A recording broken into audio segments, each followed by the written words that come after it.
Hello dear. तो आप लोग को स्वागत करता हूं। जितने भी मेरे थर्ड ईयर के डियर स्टूडेंट हैं, मैं आपको बता रहा हूं कि आज आपको मिडवाइफरी गायनकोलॉजी नर्सिंग का डिफिनीसन नंबर 1 का वीडियो है, या इसी को हम लोग जो है टर्मिनोलॉजी कहते हैं। अब देखिए यह किस लिए महत्वपूर्ण है जो हम करा रहे हैं।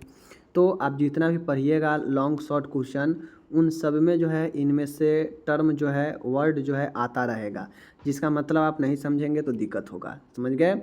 साथ में आपके एग्ज़ाम में डिफिनीसन से 5 से 10 नंबर में पूछता है, तो वहाँ के लिए भी महत्वपूर्ण हो जाएगा और नॉलेज के पर्पज़ से भी महत्वपूर्ण हो जाएगा।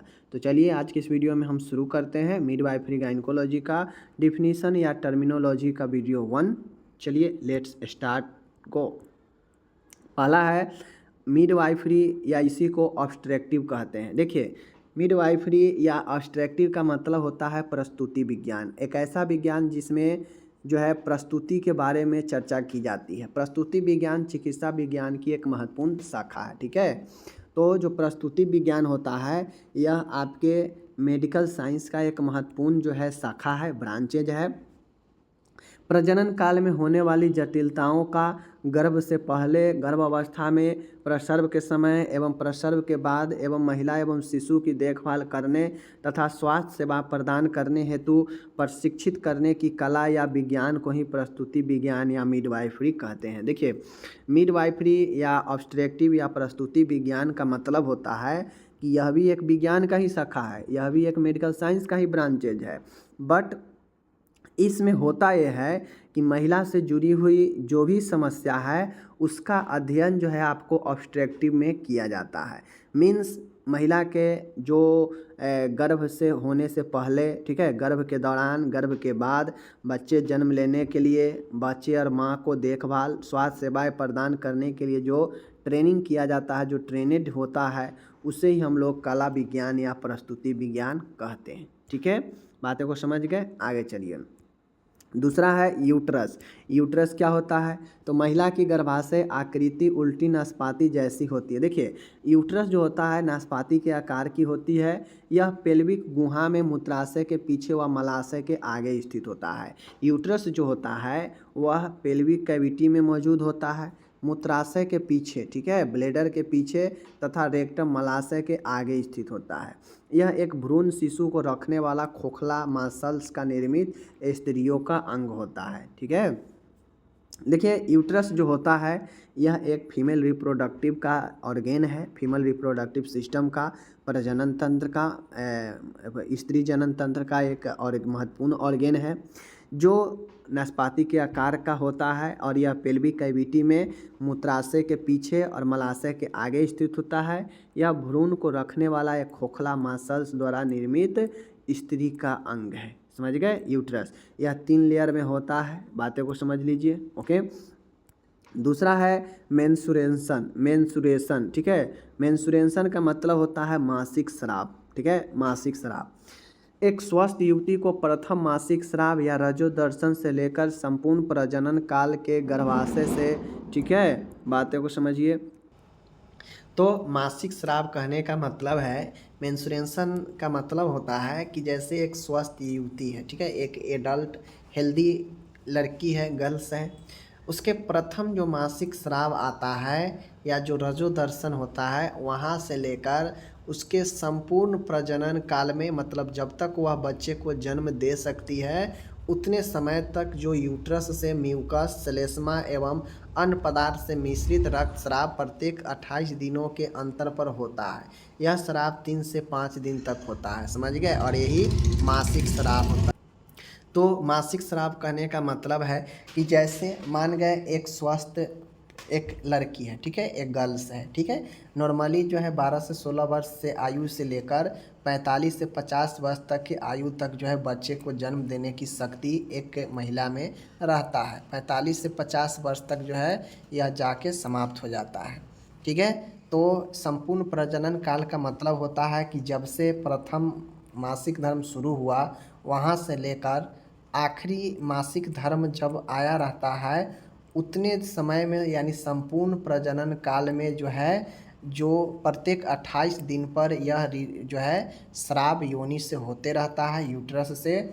जिसमें म्यूकस यानी श्लेष्मा और अन्य पदार्थ भी मिश्रित होते हैं और प्रत्येक 28 दिन के अंतर पर होता है और यह रक्तस्राव 3 से 5 दिन तक चलते रहता है। ठीक है, यह प्रक्रिया 12 से 16 वर्ष की आयु में शुरू होता है तथा 45 से 50 वर्ष की आयु तक प्रत्येक महीने होते रहती है। समझ गए। एक मासिक चक्र मेंस्ट्रुएशन साइकिल 28 दिन का बनता है। यह प्रक्रिया 4 अवस्थाओं में पूर्ण होती है। तो यही आपका जो है मेंस्ट्रुअल हो गया। मैंने आपको मासिक स्राव के बारे में अच्छे से समझा दिया। ठीक है, स्त्री पेल्विस का मतलब क्या होता है? स्त्री मतलब होता है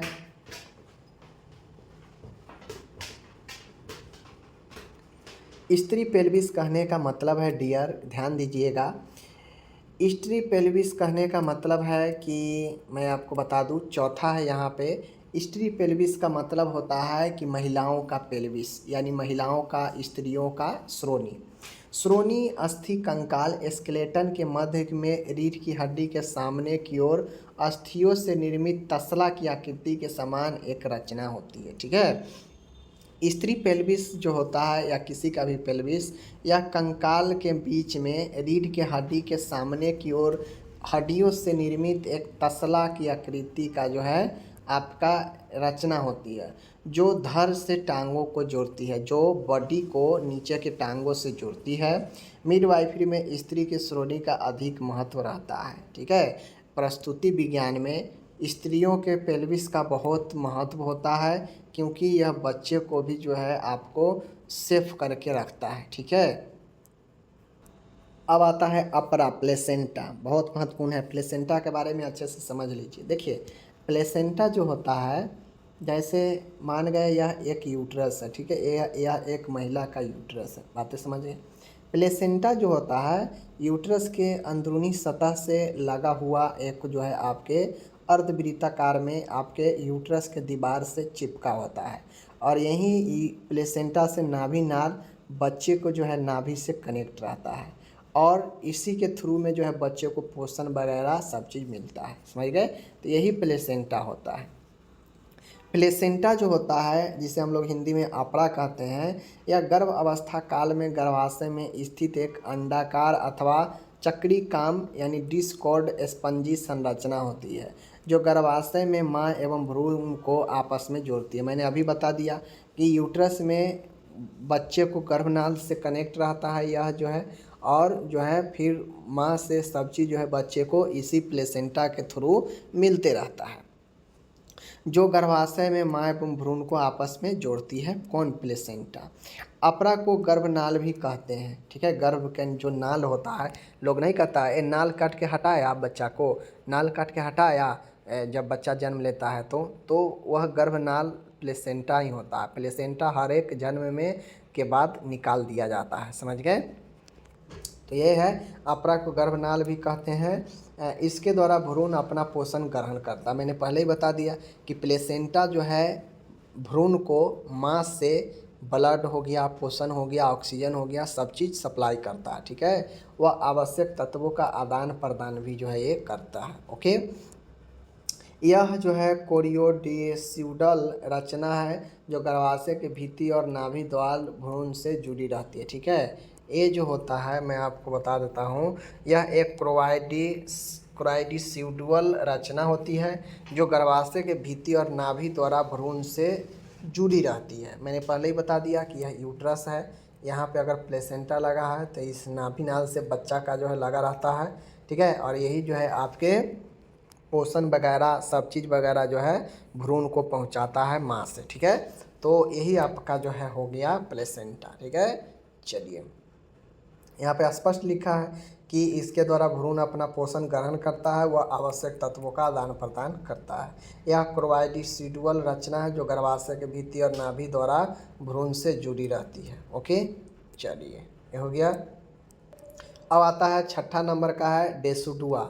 डेसिडुआ को हम लोग पत्निका कहते हैं। ठीक है, ऐसे ऐसे वर्ड अगर नहीं समझिएगा तो बाद में आपको जब सामने आएगा डेसिडुआ तो समझिए जा डेसिडुआ क्या होता है। तो डेसुडुआ को हम लोग पत्निका कहते हैं। ठीक है, ध्यान दीजिएगा।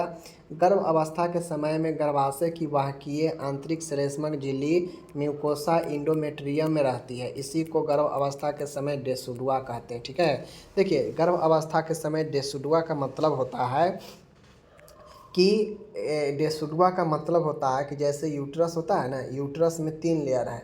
ऊपरी वाली लेयर को पेरी जो है मेट्रियम कहते हैं, बीच वाला को मायोमेट्रियम और इससे सबसे निचले वाला को इंडोमेट्रियम। तो जो बच्चा होता है इसी एंडोमेट्रियम के बीच में होता है। अब यह इंडोमेट्रियम क्या करता है कि चारों बगल से झिल्ली से बच्चे को सुरक्षा प्रदान करता है म्यूकोसा से। ठीक है, और जो झिल्ली जो म्यूकोसा होता है जो बच्चे को सिक्योरिटी प्रदान करता है, उसी को हम लोग डेसुडुआ कहते हैं गर्भ अवस्था के दौरान। ठीक है, चलिए समझ गए। 7वां है फर्टिलाइजेशन निषेचन। आप लोग 10वां से पढ़ते आ रहे हैं निषेचन निषेचन निषेचन। तो मानव में नर के शुक्राणु तथा स्त्री के अंडाणु के मिलने के फलस्वरूप जाइगोट यानी युग्मनज का निर्माण को ही निषेचन कहते हैं। ठीक है, तो निषेचन का मतलब होता है कि मानव में नर के शुक्राणु तथा स्त्री के अंडाणु के मिलने के फलस्वरूप जो युग्मनज के निर्माण को ही हम लोग फर्टिलाइजेशन यानी निषेचन कहते हैं। बातें को समझ गए। 8वां है एमनियोटिक फ्लूइड या लिक्वर एमनी। देखिए लिक्वर एमनी या इसी को एमनियोटिक फ्लूइड कहते हैं, गर्भोदक द्रव या उल्ब द्रव कहते हैं। मैं बता दूं कि प्रेगनेंसी के टाइम में यह एमनियोटिक फ्लूइड का बड़ा महत्व होता है। यह एमनियोटिक फ्लूइड का प्रेगनेंसी के टाइम में बड़ा महत्व होता है। कैसे? तो फूटल सैक या एमनियोटिक कैविटी में भ्रूण के चारों ओर एक द्रव भरा होता है। जैसे यह यूट्रस है, इसमें ये झिल्ली है। ठीक है, ये सब जो है श्लेष्मा है। श्लेष्मा को हम लोग क्या कहते हैं गर्भावस्था के दौरान? डेसुडुआ पत्निका कहते हैं। अब ये पत्निका के बीच में बच्चा है। ठीक है, ये बच्चा जो है ये बच्चा है, इसमें पल रहा है। अब ये बच्चा के चारों साइड में एक जो है चिपचिपा जो है आपको सफ़ेद कलर के जो है रंगहीन द्रव पाया जाता है, और इसी द्रव को हम लोग एक एमनियोटिक फ्लूइड कहते हैं। समझ गए? माँ के गर्भाशय के इसी गुहा में भ्रूण सुरक्षित तैरता रहता है, और इसी चूँकि यूट्रस है, यूट्रस के सबसे आंतरिक लेयर होता है इंडोमेट्रियम। यही इंडोमेट्रियम जो है म्यूकोसा चारों तरफ से रखा रहता है। ठीक है, जो बच्चे को सुरक्षा चिकनाहट देता है, और इसी के चारों साइड से तरल जो है एमनियोटिक फ्लूइड रहता है, जिसमें बच्चा भ्रूण जो है तैरता रहता है सुरक्षित रूप से। ठीक है, गर्भोदक एक पानी के समान द्रव होता है। जो गर्भोदक एमनियोटिक फ्लूइड है या गर्भ में होने वाला द्रव है गर्भ के समय, जो एक पानी के समान द्रव है जो एमनियोटिक कैविटी में भ्रूण के चारों ओर भरा रहता है या भ्रूण के चारों ओर होता है। समझ गए? इसका रंग सुनहरी मटमैला होता है, वह इस कलर में बेस में क्षारीय होता है। इसकी स्पेसिफिक ग्रेविटी 0.010 रहती है। इसका पीएच मान जो है 7.2 रहता है। ठीक है, तो इस प्रकार से जो है आपका गर्भोदक या उल्ब द्रव होता है समापत। देखिए गर्भोदक द्रव एमनियोटिक फ्लूइड कोई खास नहीं है, बस एक ऐसा फ्लूइड, एक ऐसा तरल जो गर्भ के दौरान भ्रूण के चारों ओर जो है मौजूद रहता है और उसमें भ्रूण तैरता रहता है, उसी को जो है हम लोग एमनियोटिक फ्लूइड कहते हैं। बातें को समझ गए? और यह जो है गर्भ के दौरान बच्चे को बहुत ज़्यादा सुरक्षा प्रदान भी करता है एमनियोटिक फ्लूइड। ठीक है, जो यूट्रस के अंदर में बच्चे के चारों तरफ रहता है, बच्चा उसमें तैरता रहता है। बातें को समझ गए? चलिए, ये हो गया। 9वां है क्यूकनिंग। क्यूकनिंग कहने का मतलब है कि गर्भवती महिला द्वारा गर्भ में पल रहे शिशु के हलचल को अनुभव करना गर्भ स्पंदन यानी क्यूकनिंग कहलाता है। इस हलचल को लगभग गर्भावस्था के 16 से 20वें सप्ताह के बीच महिला अनुभव करती है। ठीक है, देखिए गर्भ स्पंदन या क्यूकनिंग का क्या मतलब है? तो एक गर्भवती महिला है जो गर्भ में पल रहे शिशु के हलचल को अनुभव करना। ठीक है, गर्भवती महिला द्वारा, देख लीजिए एक गर्भवती महिला है, उस महिला के द्वारा उसके गर्भ में जो पल रहे शिशु है उसके हलचल को अनुभव करना ही गर्भ स्पंदन कहलाता है। इस हलचल को कोई महिला जो है प्रेगनेंसी के 16 से 20वें सप्ताह के बीच अनुभव करती है और कर सकती है। समझ गए? यही क्यूकनिंग होता है, पहला अनुभव करना। 10वां होता है योनि चिन्ह वैजिना साइन। वैजिना साइन का मतलब होता है कि योनि के दीवारें गहरे रंग की हो जाती है, सर्विक्स नीले रंग का हो जाता है, या वह योनि स्राव बढ़ जाता है जिसमें म्यूकस अधिक रहता है। बातें को समझ गए? तो वैजिना साइन का मतलब होता है कि योनि का जो दीवार होता है वह गहरे रंग की हो जाती है, सर्विक्स नीले रंग का हो जाता है, वह योनि स्राव जो है बढ़ जाता है जिसमें म्यूकस अधिकतम रहता है। ठीक है, तो ये जो है आपके हो गए योनि वैजिना साइन। तो आप लोग को क्या कहना है कमेंट करके बता सकते हैं। इसी प्रकार के आपको डिफिनीसन जो है हमेशा आते रहेगा। आप लोग प्यारा आशीर्वाद बनाए रखिए और जो भी चीज़ें हैं नोट्स बनाइए। nursingyan.com पर आपको सभी चीज़ें मिल जाएगा, आप वहां से भी जाकर डाउनलोड कर सकते हैं। ओके, धन्यवाद। और चाहें तो आप जो है nursingyan.com पर से जाकर अपना नोट्स भी बना सकते हैं सिर्फ और सिर्फ। ठीक है, ओके, मिलते हैं अगले वीडियो में। Take care.